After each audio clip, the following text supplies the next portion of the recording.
शनि, केतु और चंद्र के कंजक्शन के लिए हम लगातार विचार कर रहे हैं। इस वीडियो में चर्चा करेंगे आपके 11वें घर के लिए। आपका अगर कन्या लगन का चार्ट है तो कुछ इस प्रकार से आपको ये कंजक्शन कर्क राशि में देखने को मिलेगा, जहां पर चंद्रमा अपने स्वयं के ही घर में स्थित होंगे, जबकि शनि आपके चार्ट में 5वें और 6वें घर के स्वामी होकर यहाँ आ रहे हैं। यहाँ पे शनि, केतु और चंद्र तीनों ही ग्रह एक साथ आ गए। ये ऐसा एक बहुत ही रेयर कंजक्शन है, जो बहुत ही कम लोगों के चार्ट में हो सकता है इस प्रकार का कंजक्शन। बट आपको जब इम्पैक्ट डालेगा आपकी लाइफ पर, बहुत ही स्ट्रॉन्ग इम्पैक्ट देखने को मिलेंगे। यहाँ पे अगर देखा जाए, शनि केतु के साथ मिलकर वैराग्य युति या वैराग्य दोष का निर्माण कर रहे हैं। दूसरी तरफ शनि चंद्रमा के साथ मिलकर विष दोष का भी निर्माण कर रहे हैं, और केतु और चंद्रमा के मिलने से यहाँ बन रहा है ग्रहण दोष। लेकिन इस कंजक्शन में यदि हम ये शनि और चंद्रमा को एक तरफ देखें और केतु और चंद्रमा को अगर एक तरफ करके देखें, तो बहुत बड़ा डिफरेंस इन दोनों ही कंजक्शन में हमें नजर आता है। एक तरफ जहां हम अगर शनि चंद्र कंजक्शन की बात करें, तो उस केस में जातक हमेशा विचार करता है, काफी ज्यादा ओवर थिंकिंग करता है।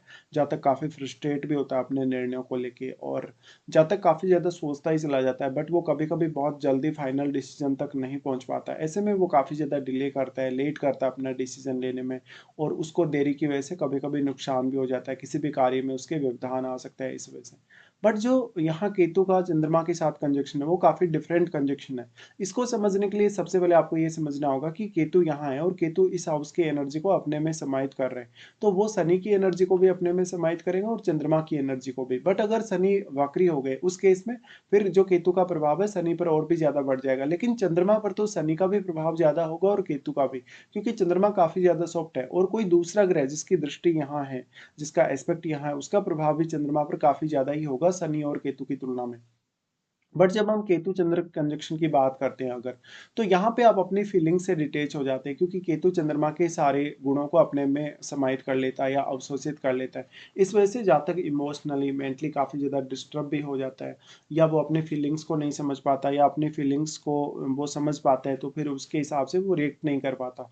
अब शनि यहाँ आ गए, शनि यहाँ आ गए तो अब क्योंकि आप बहुत ज़्यादा इंट्रोवर्ट सा महसूस करेंगे अपने आप को लेके, तो ये आपका सोशल सर्किल है या आपका नेटवर्क सर्किल है। तो हो सकता है आपके नेटवर्क सर्किल में जो लोग हैं वो आपको धन के मामले में या कुछ अन्य मामलों में नुकसान किए हों, आपका गलत तरीके से फायदा उठाया हो, या जिन्हीं लोगों पे आपने बहुत ज्यादा ट्रस्ट किया उन्हीं लोगों से आपको कुछ ऐसा सेटबैक मिला। तो यहाँ पे ये कंजक्शन बहुत ही ज्यादा इस प्रकार का कंजक्शन है जो आपको अकेलापन दे सकता है, बहुत स्ट्रेस एंजाइटी दे सकता है, या कभी कभी आपको बहुत ज्यादा सोचने के लिए मजबूर कर सकता है। लेकिन शनि अगर यहाँ पे वक्री ना हो तो ज़्यादा अच्छा है, और क्योंकि ये चंद्रमा का ही घर है, तो फिर अगर चंद्रमा का तो यहाँ पे कुछ ज़्यादा हो नहीं सकता, क्योंकि चंद्रमा काफ़ी ज़्यादा सॉफ्ट है। तो चाहे शनि स्ट्रांग होगा, चाहे केतु का भी कितना भी ज़्यादा प्रभाव पड़ेगा, तो चंद्रमा तो प्रभावित होने ही है। लेकिन फिर आप शनि के लिए ज़रूर विचार करें कि शनि अगर यहाँ पे वक्री ना हो, तो कुछ हद तक आप जो अपनी लाइफ में पाना चाहते हैं उसकी तरफ तेजी से अग्रसर हो सकते हैं, और आप बहुत कुछ पा भी सकते हैं, लेकिन उसके लिए आपको स्वयं प्रयास ज़्यादा करने होंगे। अब यहाँ पे चंद्रमा इतने ज्यादा डिस्टर्ब हो चुके हैं, जहां पर वो शनि के साथ मिलके विष दोष बनाने और केतु के साथ मिलके वो ग्रहण दोष का निर्माण कर रहे हैं। तो आपको अपना मेंटली एफर्ट भी ज्यादा लगाने पड़ेगा, और फिजिकली भी आपको काफी प्रयास करने होंगे। अगर शनि की दृष्टियों के हिसाब से विचार किया जाएगा, तो शनि सबसे पहले आपके लगन पर दृष्टि डालते हैं, जहां पर वो आपको बहुत ज्यादा डिसिप्लिन देने की कोशिश करते हैं, बहुत ज्यादा आपको संघर्षशील बनाते हैं, अनुशासित बनाते हैं कहीं ना कहीं।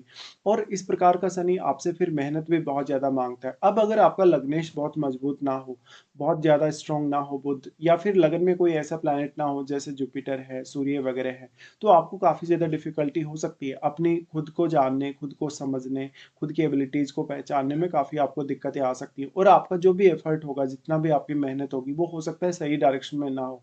वैसे ये कंजक्शन आपकी अपेक्षाओं में काफी ज्यादा वृद्धि कर सकता है स्टार्टिंग में, बट आपको ऐसा लगेगा कि आपकी जो अपेक्षाएं वो पूरी नहीं हो पाएंगी, कहीं ना कहीं आपकी अपेक्षाओं को पूरा करने में आपको काफी व्यवधान भी दिखेंगे।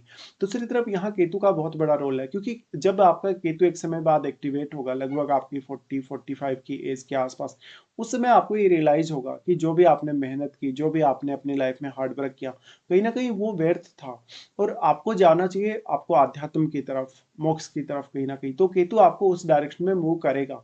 लेकिन जब तक आपका लगभग 40 का उम्र होने वाला है, तब तक आप जो जो भी प्रयास करेंगे, जो जो भी अचीवमेंट पाने की कोशिश करेंगे, उनमें शनि का बहुत बड़ा रोल है।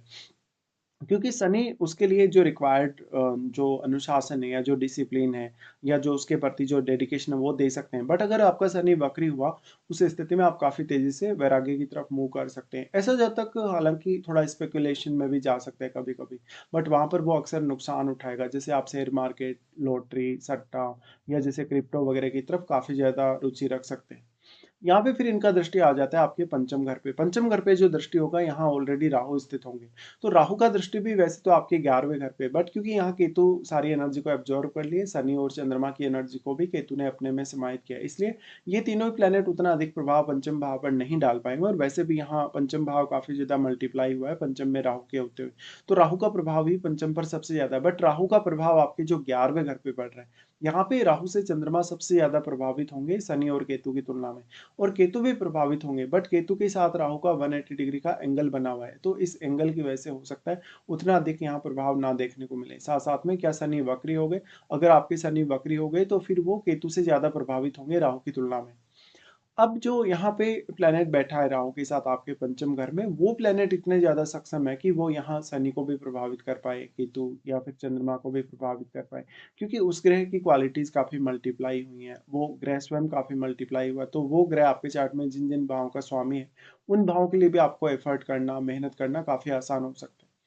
उसके बाद यहाँ से शनि का अगर देखा जाएगा तो इनका एस्पेक्ट आ जाता है अष्टम पर। अब अष्टम भाव वैसे तो शनि के लिए अपना नीच का घर है, लेकिन ये जिस प्रकार का कंजक्शन आपको नजर आता है अष्टम भाव से, ये आपको काफी कुछ सिखा सकता है ज्ञान के रूप में या अकल्ट के रूप में, रिसर्च वगैरह के रूप में, जो एबिलिटी आप में डेवलप कर सकता है। तो इस वजह से आप अपने लिए कुछ हिडन इनकम सोर्स जरूर रख सकते हैं।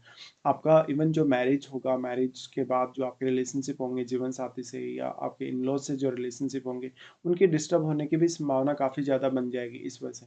बट ये कंजक्शन आपको आर्थिक रूप से काफ़ी चैलेंजिंग होगा, काफ़ी ज़्यादा नुकसान करवा सकता है, काफ़ी उतार चढ़ाव दिखा सकता है और बहुत सारी अन्य समस्याएं भी पैदा कर सकता है। तो यहाँ पे काफ़ी ज़्यादा उतार चढ़ाव आने की चांसेस है। अब अगर आप चंद्रमा पे फोकस करते हैं ज़्यादा से ज़्यादा, तभी आप इसका फायदा ले सकते हैं। अब क्योंकि चंद्रमा अपने स्वयं के घर में है, फिर भी आप इमोशनल तो होंगे इस वजह से, लेकिन अगर शनि या केतु अगर बहुत ज़्यादा क्लोज है अगर चंद्रमा के, तो तब आपको प्रैक्टिकल होना ज़्यादा अच्छा रहेगा।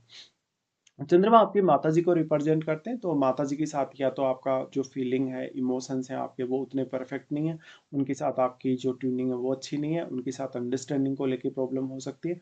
उनकी तरफ से आपको जो कुछ भी लाइफ में मिलेगा, चाहे वो धन है, संपत्ति वगैरह कुछ भी है, तो उससे हो सकता है एक समय बाद आपको उतना ज़्यादा सेटिस्फेक्शन ना हो। कहीं ना कहीं आपकी जन्म के बाद आपकी माताजी काफ़ी स्पिरिचुअल होने लग गई होंगी, या उनको कुछ ना कुछ ऐसी स्वास्थ्य रिलेटेड दिक्कत रही होगी, उनका जो बॉडी है वो बहुत अच्छे से वर्क नहीं कर रहा, बॉडी इनका काफ़ी ज़्यादा स्लो पड़ गया हो इस प्रकार से। लेकिन देखिए शनि यहाँ आपको अनुशासित फिर भी बनाने वाले, क्योंकि वो लगन पर जो दृष्टि डाल रहे हैं उस वजह से बहुत ही गहरा इम्पैक्ट इस कंजक्शन का आपके ऊपर आएगा। अब एक ऐसा कंजक्शन है ये जो जहाँ पर आपको आर्थिक लाभ भी कभी कभी बहुत ज़्यादा होता है वास्तव में, लेकिन उसके लिए फिर दूसरे ग्रहों का रोल बहुत इंपॉर्टेंट हो जाएगा यहाँ पे, या जो भी ग्रहों का दृष्टि यहाँ होगा उनका रोल सबसे ज़्यादा इंपॉर्टेंट हो जाएगा। अब देखा जाए तो ये सोशल सर्किल वाला भाव है, या ये आपकी अपेक्षाओं से जुड़ा भाव है, लेकिन जातक का जो सामाजिक रूप से जो कहीं ना कहीं एक नेटवर्क है वो बहुत ही कम हो सकता है या बहुत ज़्यादा सीमित हो सकता है। इस प्रकार से देखा जाए तो जातक बहुत सारे रहस्यमय विषयों में, ज्योतिष वगैरह में, तंत्र मंत्र में, साधना सिद्धि वगैरह में काफ़ी रुचि ले सकता है, और फिर उसके कैरियर पर भी बहुत इम्पैक्ट पड़ेगा। उसमें फिर आपको देखना पड़ेगा, या तो अगर शनि वक्री हो गए तो फिर शनि हो सकता है 10th हाउस के ज़्यादा क्लोज हो, और केतु भी 10th हाउस के काफ़ी क्लोज हो सकते हैं। तो ऐसा जब तक धन संपत्ति पाने या अपनी जो भी अपेक्षाएं हैं उसकी भौतिक जगत से जुड़ी हुई, उनसे वो बहुत जल्दी डिटेच हो सकता है। बाकी डिपेंड करेगा आपको इनमें से किसी की भी महादशा है तो महादशा के हिसाब से भी आपको विचार जरूर कर लेना चाहिए।